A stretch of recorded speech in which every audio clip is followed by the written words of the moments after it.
नमस्कार दोस्तों, स्वागत है आपको इन्वेस्टर चॉइस के एक और नई वीडियो में, जहां हम लोग डेली आईपीओ और स्टॉक मार्केट के बारे में डिस्कशन करते रहते हैं। तो फिर आज दोस्तों हम लोग बात करेंगे टैंकअप्स इंजीनियर्स एसएमई आईपीओ के बारे में कि क्या आपको इस आईपीओ में अप्लाई करनी चाहिए या फिर नहीं करनी चाहिए, या ये जो आईपीओ है वो लिस्टिंग गेंस दे सकता है या फिर नहीं दे सकता है, इसका फंडामेंटल कैसा है, कंपनी की वैल्यूएशन कैसी है एंड कंपनी का रेवेन्यू सोर्स क्या है, वो सारा अपडेट हम इस वीडियो में लेने की कोशिश करेंगे। एंड लास्ट में बात करेंगे कि क्या इस आईपीओ में आपको लिस्टिंग गेंस मिल सकता है या फिर नहीं मिल सकता है। आपको अप्लाई करनी होगी तो लिस्टिंग गेंस के हिसाब से अप्लाई करनी होगी या फिर आपको लॉन्ग टर्म के हिसाब से अप्लाई करनी होगी। सब कुछ इन डिटेल हम लोग इस वीडियो में डिस्कशन करने वाले हैं। तो आप बस दोस्तों इस वीडियो के अंत तक बने रहे ताकि आपको इस आईपीओ में अप्लाई करनी चाहिए या फिर नहीं करनी चाहिए उसका एक बेटर पिक्चर मिल सके। तो फिर चलिए बिना आपका समय गंवाए सीधा वीडियो में आगे बढ़ते हैं। लेकिन उससे पहले दोस्तों, अगर आप इस चैनल पर नए हैं तो कृपया इस चैनल को सब्सक्राइब कर इस वीडियो को एक लाइक जरूर दें ताकि हमारे आने वाले वीडियो का नोटिफिकेशन आपको टाइमली मिल सके एंड आप मार्केट में एक स्मार्ट डिसीजन ले सके। तो चलिए बिना आपका समय गंवाए सीधा वीडियो में आगे बढ़ते हैं और सबसे पहले बात कर लेते हैं दोस्तों इस कंपनी के बारे में कि आखिर ये कंपनी काम क्या करती है, इस कंपनी का रेवेन्यू सोर्स क्या है, ये कंपनी कहाँ से अपना रेवेन्यू जनरेट करती है। सो दोस्तों अगर ओवरऑल बात करें इस कंपनी के बारे में तो ये जो कंपनी है वो देखा जाए तो मोबिलिटी सोल्यूशन प्रोवाइड करती है। यानी ये मोबिलिटी सोल्यूशन आपको सीमेंट सेक्टर में प्रोवाइड करती है, माइनिंग सेक्टर में प्रोवाइड करती है, इंफ्रास्ट्रक्चर सेक्टर में प्रोवाइड करती है, इवन पोर्ट एंड ट्रांसपोर्ट में, एविएशन में एंड इवन डिफेंस में भी ये अपना मोबिलिटी सोल्यूशन प्रोवाइड करती है। यानी दोस्तों अगर बात करके मोबिलिटी सोल्यूशन क्या बोला जाता है तो दोस्तों अगर देखा जाए तो सीमेंट सेक्टर में एक जगह से दूसरी जगह सीमेंट ले जाने के लिए जो गाड़ी का यूज होता है वो टैंकर को ये कंपनी बनाने का काम करती है। यानी दोस्तों अगर थोड़ा सा हम लोग डिटेल में बात करें तो यहाँ पे आप देख सकते हैं कि ये कंपनी कौन कौन सा प्रोडक्ट बनाती है। यहाँ पे आपको इन डिटेल सारा जानकारी देखने को मिल जाएगा। तो चलिए बात कर लेते हैं कि ये जो कंपनी है वो कौन कौन से प्रोडक्ट को बनाती है। तो दोस्तों यहाँ पे आप देख सकते हैं कि ये कंपनी मल्टीपल टैंक्स बनाने का काम करती है। यानी आप देख सकते हैं ये जो कंपनी है ये स्मार्ट टैंक्स बनाती है, वाटर टैंक्स बनाती है, ब्लास्टिंग शेल्टर्स बनाती है, छोटा मोटा जो ट्रॉली हो गया उसको बनाती है, टैंक ट्रक्स एंड इवन देखा जाए तो फूड वैन भी बनाने का काम करती है। यानी दोस्तों देखा जाए तो अलग अलग सेक्टर के अलग अलग नीड के हिसाब से ये कस्टमाइज टैंक्स बनाने का काम करती है। सो आई होप दोस्तों कि अब तक ये कंपनी काम क्या करती है उसका एक ओवरव्यू आपको मिल गया होगा। तो चलिए अब ओवरऑल बात कर लेते हैं कि आखिर इस कंपनी का फंडामेंटल कैसा है। क्या ये जो कंपनी है वो प्रॉफिट मेकिंग है या फिर देखा जाए तो एक लॉस मेकिंग है। तो दोस्तों अगर बात करें इस कंपनी के फंडामेंटल के बारे में तो आप यहाँ पे देख सकते हैं कि कंपनी जो रेवेन्यू है वो ईयर ऑन ईयर बेसिस पे काफ़ी अच्छा ग्रो होते हुए नज़र आ रहा है। फिलहाल अगर देखा जाए तो FY25 के थर्ड क्वार्टर तक ही इस कंपनी जो रेवेन्यू है वो लगभग 12.5 करोड़ के आसपास तक जा चुका है। जबकि अगर प्रॉफिट के बारे में बात करें तो FY25 के थर्ड क्वार्टर तक ही इसका प्रॉफिट जो है वो लगभग 95 लाख के आसपास तक जा चुका है। बट अगर इस थर्ड क्वार्टर की तुलना में बात करें FY24 के प्रॉफिट के बारे में तो दोस्तों FY24 का इस कंपनी जो प्रॉफिट था वो लगभग 2 करोड़ 57 लाख के आसपास था। यानी देखा जाए तो कंपनी जो प्रॉफिट है वो भी ईयर ऑन ईयर बेसिस पे आपको काफ़ी अच्छा खासा ग्रो होते हुए नजर आएगा।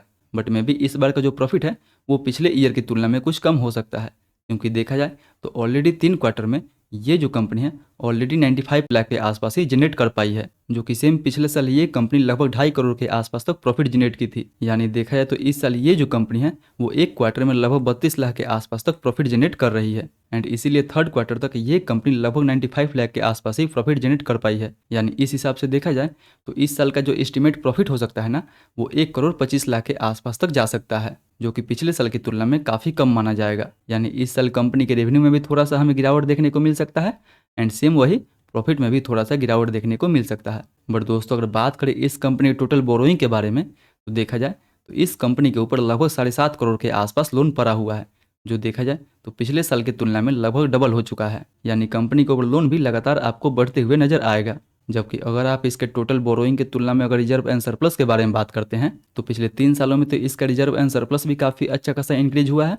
बट देखा जाए तो इस साल ये थोड़ा सा कम हो सकता है, क्योंकि ऑलरेडी हम लोगों ने डिस्कस कर चुके हैं कि इस साल इस कंपनी जो रेवेन्यू है एंड प्रॉफिट है वो दोनों कम रहने वाला है। इसीलिए कंपनी जो रिजर्व एंड सरप्लस होगा उस पर भी हमें थोड़ा बहुत इम्पैक्ट देखने को मिल सकता है। वहीं अगर इसके कुछ और फंडामेंटल इंडिकेटर के बारे में बात करें तो दोस्तों यहाँ पे आप देख सकते हैं कि इसका ROE 107% के आसपास है। यानी देखा जाए तो ROE 100% को बीट कर चुका है, जो इस कंपनी के लिए तो अच्छी बात है।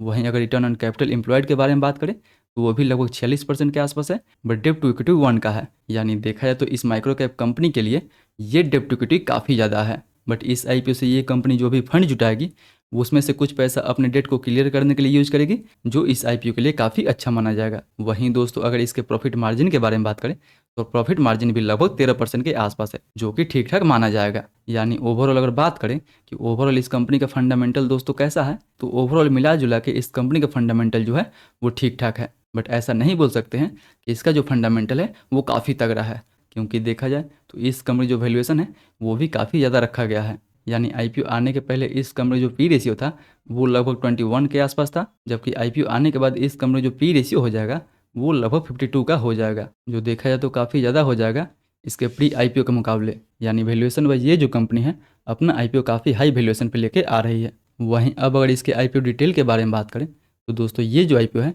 वो 23 से 25 अप्रैल के बीच में खुलने वाला है। यानी देखा जाए तो इतने दिन से कोई भी मेन बोर्ड आईपीओ तो नहीं आ रहा है, बट ये भी एसएमई आईपीओ आया है तो काफ़ी समय बाद आया है। सो याद रखें कि ये जो आईपीओ है वो 23 से 25 अप्रैल के बीच में खुला रहेगा, जिसका फेस वैल्यू 10 रुपये के आसपास होगा एंड जिसका प्राइस बैंड दोस्तों 133 रुपये से लेकर 140 रुपये पर शेयर रखा गया है। वहीं एक लॉट में आपको लगभग 1000 शेयर देखने को मिल जाएगा। वहीं अगर इसके टोटल इशू साइज के बारे में बात करें तो दोस्तों इसका जो टोटल इशू साइज होगा वो लगभग 19.5 करोड़ के आसपास होगा, जो देखा जाए तो पूरा का पूरा फ्रेश इशू होने वाला है, जो इस आईपीओ के लिए दोस्तों काफ़ी अच्छी बात है।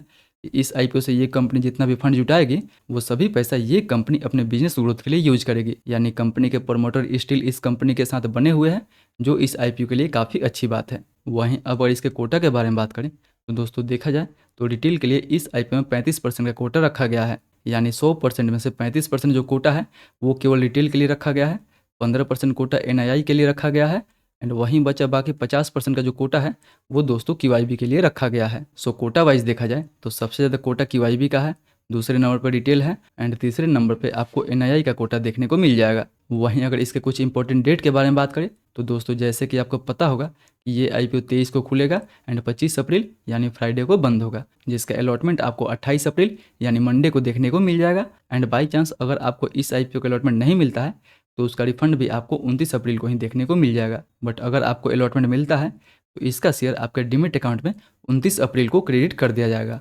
एंड देखा है दोस्तों तो इस आईपीओ का जो लिस्टिंग डेट है वो 30 अप्रैल को रखा गया है, यानी फाइनली ये 30 अप्रैल को मार्केट में लिस्ट होते हुए हमें नजर आएगा। सो दोस्तों ये था इस आईपीओ कंप्लीट डिटेल के बारे में।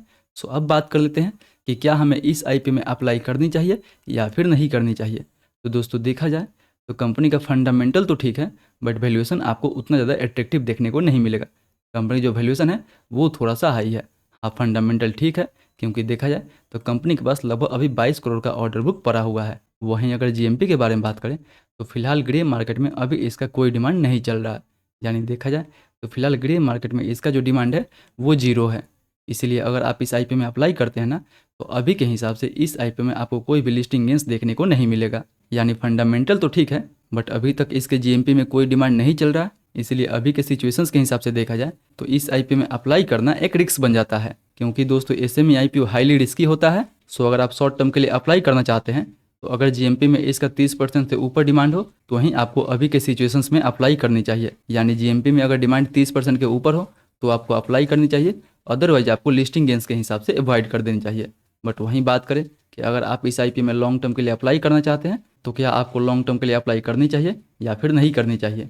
तो दोस्तों देखा जाए तो फिलहाल ये जो कंपनी है वो एक माइक्रो कैप कंपनी है जिसमें रिस्क भी काफ़ी ज़्यादा है, बट जहाँ ज़्यादा दोस्तों रिस्क होता है प्रॉफिट का चांस भी वहाँ उतना ज़्यादा हो जाता है। तो अगर आपको हाईली रिस्क लेना है तब आपको इस आईपीओ के साथ लॉन्ग टर्म के लिए जाना चाहिए, बट अगर आप कोई रिस्क लेना नहीं चाहते हैं तब आपको लॉन्ग टर्म के लिए अभी के सिचुएशंस देखते हुए फिलहाल अवॉइड करनी चाहिए। बट याद रखें दोस्तों कि आप जो भी डिसीजन ले अपना रिस्क अपना एनालिसिस लगाने के बाद ही ले। मेरा यहाँ पे व्यू केवल एजुकेशनल पर्पस के लिए था, मेरा कोई भी इसमें अप्लाई और अवॉइड करने का इंटेंशन नहीं है। आप जो भी डिसीजन ले अपना रिस्क एंड अपना एनालिसिस लगाने के बाद ही ले।